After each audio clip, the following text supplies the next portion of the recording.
Siouxland, I'm your man Connor Tread in for Jason Moeller and Irvin Doman tonight. Now the Iowa basketball postseason starts tonight for classes 1 and 2A for the boys. And we'll start our night with a battle of the birds out in Lawton, Iowa.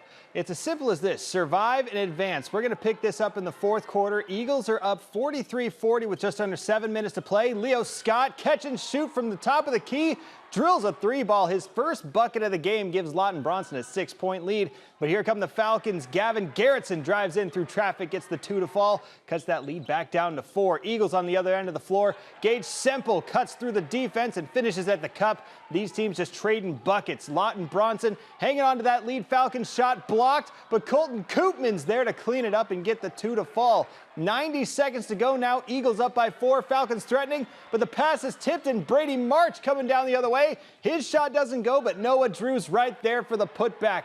That would just about do it for this one. Lawton-Bronson hangs on for the win, 56-47. They will play Hinton on Thursday in the district quarters.